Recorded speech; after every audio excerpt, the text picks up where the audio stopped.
Pour ne rater aucune de nos vidéos, n'oubliez pas de vous abonner et d'activer la cloche. Bonjour à toutes et à tous et bienvenue sur le Média. Nous sommes le mercredi 30 août 2023 et comme d'habitude, c'est avec plaisir que je vous retrouve ici sur ce plateau pour ce nouveau bulletin d'infos estival. Je me fais la voix, une fois encore, de toute l'équipe, comme chaque année réduite pour que chacun et chacune puisse prendre ses vacances, pour vous remercier d'être au rendez-vous chaque soir, du lundi au jeudi, pour ce format. L'été, on se repose, mais l'actu, elle ne s'arrête pas, alors le Média non plus. Et vous le savez, la rentrée prochaine se fera à la télé, mais surtout avec vous. D'ici la fin du mois d'octobre, vous aurez enfin un média d'opposition populaire et indépendant sur les bouquets TV des box internet, en commençant par celle de Free. Oui, nous allons nous frotter au BFM, LCI et autres CNews. Ne loupez pas cette grande étape de l'histoire médiatique en vous inscrivant via le lien disponible en description ou juste en cliquant ici si vous êtes sur YouTube afin de retrouver toutes les informations concernant la grande campagne à venir. Le chantier comme le défi sont immenses. Au programme de ce nouveau bulletin d'infos Made in le Média, l'info du jour qui donnera lieu à l'édito qui ouvre habituellement l'émission. Le coup de théâtre au Gabon, après avoir été coupé du monde lors des élections ce week-end, c'est un coup d'état militaire qui vient d'y éclater, annulant la victoire d'Ali Bongo.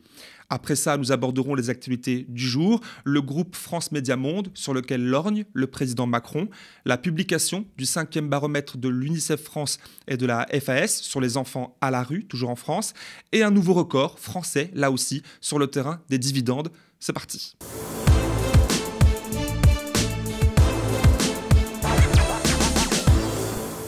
Les mauvaises langues s'acharnent vraiment contre notre bien-aimé président.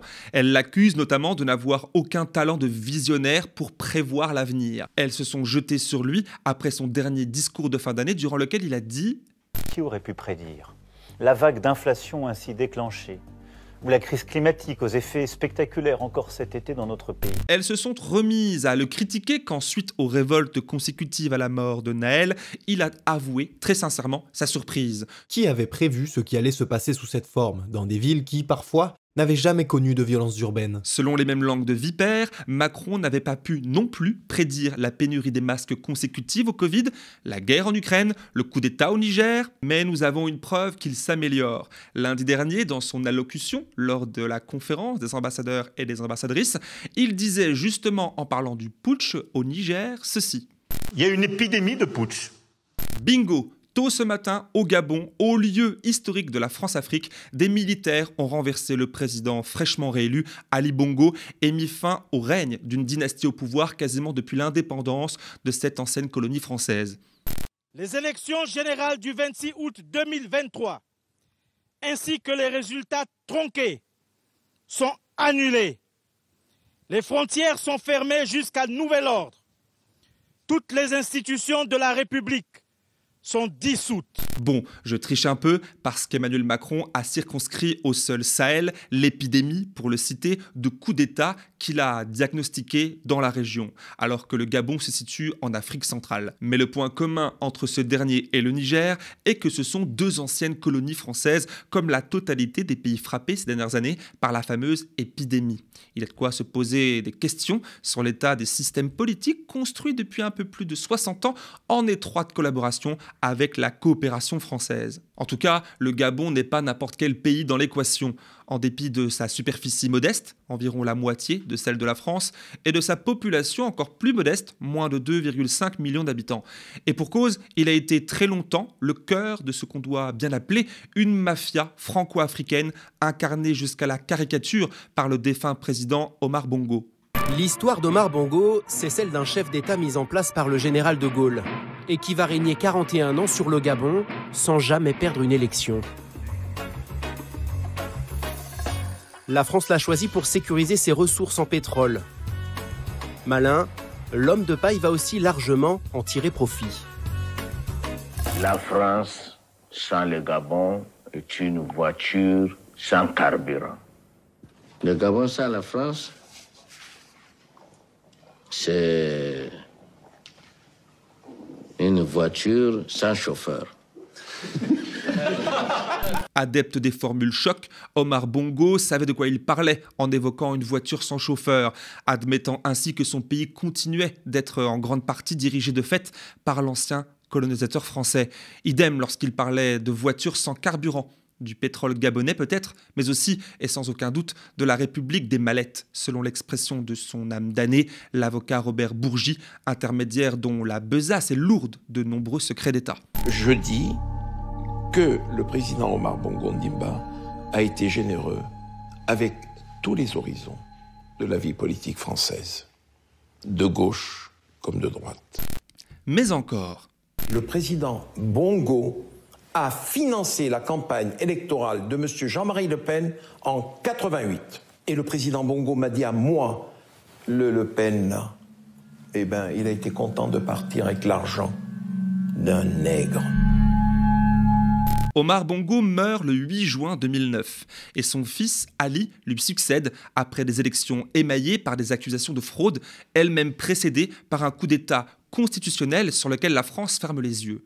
Comme on l'avait vu avant au Togo et comme on l'avait vu il y a encore peu au Tchad, où Macron est allé plus loin que ses prédécesseurs en soutenant ouvertement le fils putschiste. Aujourd'hui, les relations entre Ali Bongo et l'Élysée sont moins fusionnelles que par le passé. Même si Emmanuel Macron s'est rendu à Libreville en mars dernier, à quelques mois de l'élection présidentielle qui vient donc de se dérouler, en se saisissant d'un prétexte aux odeurs de greenwashing, un sommet sur la préservation des forêts situées sur le bassin du fleuve Congo. Mauvais timing. Depuis ce matin, la diplomatie française se fait discrète. Bien entendu, il serait complètement incongru d'appliquer au Gabon la jurisprudence nigérienne et de déclarer la guerre aux putschistes alors que depuis le retour d'Internet dans le pays, qui avait été coupé, on le rappelle, depuis quelques jours par le régime Bongo, des images comme celle-ci que vous voyez à l'écran où l'on voit des militaires emporter les urnes d'un bureau de vote circulent sur les réseaux sociaux. Cela dit, le coup d'État au Gabon, qui a été accueilli comme au Niger, au Burkina Faso et au Mali par des scènes de liesse populaires, relativise naturellement la rhétorique sur la défense de la démocratie, entre guillemets, en Afrique francophone, qui mériterait qu'on fasse la guerre pour elle. En effet, de nombreux pays de la communauté économique des États de l'Afrique de l'Ouest, que la France encourage à mener une opération militaire pour réinstaller le président nigérien déchu, Mohamed Bazoum, sont dirigés par des présidents qui ont été élus, comme Ali Bongo hier, à la suite de scrutins grossièrement truqués ou de tripatouillages constitutionnels leur permettant de continuer de gouverner au-delà des limitations de mandat prévues par les lois fondamentales de leur pays. Et pour revenir au Gabon, les premières conséquences du putsch contre Ali Bongo se font ressentir sur les entreprises françaises qui y sont le plus exposées, dont les cours en bourse ont chuté aujourd'hui de 15 à 20%. C'est le cas pour le pétrolier Morel et Prom, la filiale locale de Total Energy, et le groupe minier Eramet, leader mondial de manganèse. Ce dernier a même annoncé la suspension de ses activités. Au moment où nous enregistrons, nous apprenons que le nouvel homme fort du pays est le général Brice Oligui Nguema, jusqu'ici chef de la garde républicaine. Le président Ali Bongo, lui, se trouve en résidence surveillée.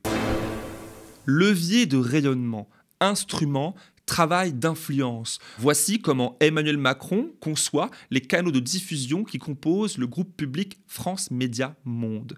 Écoutons un extrait de l'intervention du président de la République française à la conférence des ambassadeurs ce lundi. Nous devons penser, je l'avais dit, mais le rôle de l'audiovisuel public à l'international.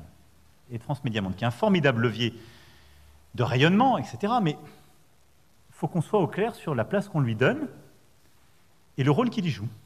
On a construit une équation qui est plutôt perdante, si j'étais honnête avec vous. C'est-à-dire qu'on a un instrument qui est bâti avec des rédactions indépendantes, ce qui est évidemment le cadre de ce dans quoi nous croyons pour avoir une presse libre, mais qui du coup s'interdit totalement de faire quelque travail d'influence. Donc à mon avis, ce n'est pas notre meilleure utilisation de l'instrument commun. Veut-il dire par là qu'il faudrait utiliser l'audiovisuel public français pour servir ce qu'il considère comme les intérêts du pays, c'est-à-dire ceux de ses dirigeants ou de ses oligarques? Dans les rédactions de RFI ou encore de France 24, on le craint. Même si le président tente d'insister sur l'indépendance des médias par rapport à l'État, pour la Société des journalistes du groupe public, ça ne passe pas. Dans un communiqué publié hier, les journalistes insistent sur l'importance de cette séparation et sur le devoir de neutralité vis-à-vis des politiques de l'État français. Outre le souci déontologique posé par les paroles du président, le communiqué soulève un problème économique. Les inquiétudes des journalistes de France Médias Monde se cristallisent aussi sur les futurs états généraux de l'information et les annonces au sujet de l'utilisation de l'argent public pour financer l'audiovisuel public, celui-ci souffrant déjà de la suppression de la redevance audiovisuelle souhaitée par Emmanuel Macron. Qu'est-ce qui explique de telles décisions politiques et prises de parole médiatiques qui mettent à mal la liberté de la presse ? Aux médias, nous n'avons pas de boule de cristal, mais on imagine fort Vincent Bolloré et les autres, Bernard Arnault, se frotter les mains. L'UNICEF France et la Fédération des acteurs de la solidarité, la FAS, publient aujourd'hui leur 5e baromètre dit « Enfants à la rue ». Au moins 1990 enfants scolarisés sont actuellement sans aucune solution d'hébergement à quelques jours de la rentrée scolaire. Un nombre plancher pour les associations qui rappellent que bon nombre de familles n'appellent plus ou n'arrivent pas à joindre le 115 et passent ainsi sous les radars. Malgré cela, les associations observent une hausse de 20% d'enfants à la rue en France par rapport à l'année dernière et 2,5 fois plus qu'il y a 18 mois. Un rude constat d'échec collectif, selon les mots de Pascal Brice, président de la FAS.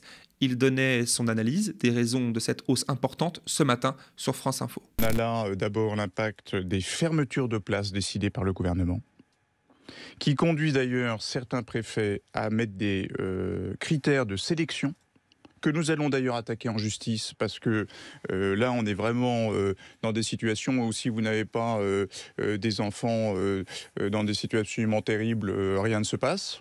Donc vous avez l'impact de ces fermetures de places, vous avez les conséquences de la précarisation d'un certain nombre de personnes du fait de la hausse des prix et des loyers. Vous avez la conséquence de la panne du logement social dans ce pays. Et puis, vous avez la conséquence d'arrivée de personnes étrangères qui ne sont pas prises en charge comme elles devraient l'être. Et c'est tout cela qui fait que vous avez une aggravation d'année en année de cette situation des sans-abri et tout particulièrement des enfants, ce qui est évidemment insupportable. Les associations dénoncent un gouvernement qui agit au thermomètre, c'est-à-dire dans l'urgence, tout en ayant promis d'arrêter cela pour pouvoir enfin prévoir les planifications sérieuses attendues. Chacun se rappelle des mots du président Macron en décembre 2017 qui promettait alors de sortir toutes les femmes et les hommes de la rue d'ici la fin de l'année. Depuis, c'est bien le contraire qui continue de se produire avec une multiplication des remises à la rue depuis la fin de l'hiver dernier, comme c'est le cas pour Faith, une Nigérienne de 28 ans, sans papier français, arrivée en France il y a 6 ans, et de ses 2 enfants en bas âge, dont Mohamed, qui entre cette année en grande section. Écoutons un extrait du document vidéo de Mediapart à retrouver en ligne. L'année dernière, on a beaucoup dormi au dehors, beaucoup même. Presque tous les week-ends, on dort au dehors. C'était pas facile même, c'était pas facile du tout. Désolée.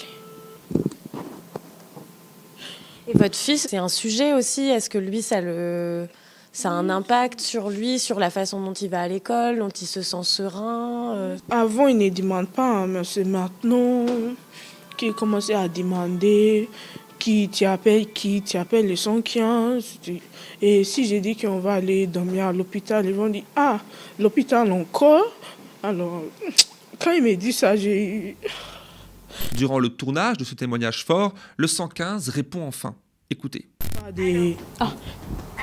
Allô, bonjour. Bonjour, oui, bonjour, c'est 115. Ah, c'est Faith. Oui, mais... Ah oui, je me rappelle de votre nom. Vous avez des enfants, ouais. Oui, 2 enfants. Mais malheureusement, on n'a déjà plus de place aujourd'hui. Ah bon? Ben oui, c'est déjà complet, donc du coup, il va falloir rappeler demain. Vous étiez à la rue cette nuit, c'est ça? Oui, on était au dehors cette nuit aussi. Ouais, je suis désolée, mais il n'y a déjà plus de place non plus. D'accord. Je vais essayer de rappeler demain. D'accord, merci beaucoup. Merci, madame. Au revoir. Bon courage. Oui. Au revoir. Au total, selon les associations, ce sont plus de 31 000 enfants qui, je cite, attendent du gouvernement des actions ambitieuses. Pendant que des enfants dorment à la rue, les actionnaires français, eux, continuent de s'enrichir. Le montant des dividendes en France a atteint 46 milliards d'euros pour le seul 2e trimestre 2023. Un record. Une hausse de 13,3% par rapport à la même période en 2022. C'est plus que l'Allemagne, 9,6%, et la moyenne mondiale située à moins de 5%. À l'échelle de la planète, justement, les dividendes versés atteignent les 568 milliards de dollars. 5 entreprises françaises sont dans le top 20 mondial en ayant fait gonfler leurs dividendes de 2 tiers. La BNP Paribas, Sanofi, AXA, LVMH et Engie. Cette conjoncture est favorisée par les bénéfices records eux aussi des entreprises en 2022, ceux-ci atteignant les 142 milliards d'euros. Et selon le groupe de gestion d'actifs Janus Henderson, qui recense les 1200 plus importantes entreprises cotées en bourse, la hausse devrait se poursuivre. 2023 a été marqué par quelques déclarations importantes émanant de l'autorité de la concurrence, de la BCE et du FMI, reconnaissant l'existence, nous le savions déjà, de profits excessifs et de leurs impacts sur l'inflation. Tous ces milliards et centaines de milliards forment des chiffres astronomiques qu'il est bien difficile de se représenter. Alors, petite astuce, avant de se quitter, afin de différencier les millions et les milliards. Si 1 million de secondes représente environ 12 jours, 1 milliard de secondes toujours valent 31 années. 12 jours, 31 années. Et il n'y a plus qu'à convertir la donnée temps en euros ou en dollars pour finir de vous donner le tournis et de vous rendre compte des sommes folles qui sont captées dans le monde par une poignée de personnes. Et voilà, c'est la fin de ce bulletin d'infos, un format qui entre dans notre programmation d'été. En attendant la reprise de nos directs à la rentrée, nous continuons à vous proposer nos programmes au quotidien. D'ici à la rentrée prochaine, nous vous invitons à rejoindre la page KissKissBankBank du média. C'est là-bas que vous pourrez suivre notre arrivée sur le petit écran. Le lien dans la description ou alors juste en cliquant ici si vous nous regardez sur YouTube. En attendant, restez connectés aux médias grâce notamment à la diffusion de nos programmes en 24/7, toujours sur YouTube. Quant à moi, je vous remercie pour votre attention et pour votre fidélité. À bientôt. Depuis des mois, nous vous en parlons. Depuis des mois, nous travaillons d'arrache-pied pour réaliser l'impossible. Obtenir le droit d'être diffusé à la télé et concurrencer les médias mainstream sur leur propre terrain. C'est maintenant chose faite. Dès la fin du mois d'octobre, le média sera sur vos écrans. Enfin, le paysage audiovisuel français comptera une chaîne télé de gauche, une chaîne d'information populaire et indépendante. Nous allons pouvoir porter la voix de ceux qui luttent et de ceux qui s'opposent à Macron et à l'extrême droite. Nous allons pouvoir raconter le monde avec nos mots, avec vos combats. Soyez prêts pour le grand virage qui s'annonce. Rendez-vous dès maintenant sur KissKissBankBank. Inscrivez-vous pour suivre cette aventure médiatique inédite. Ensemble, révolutionnons la télé.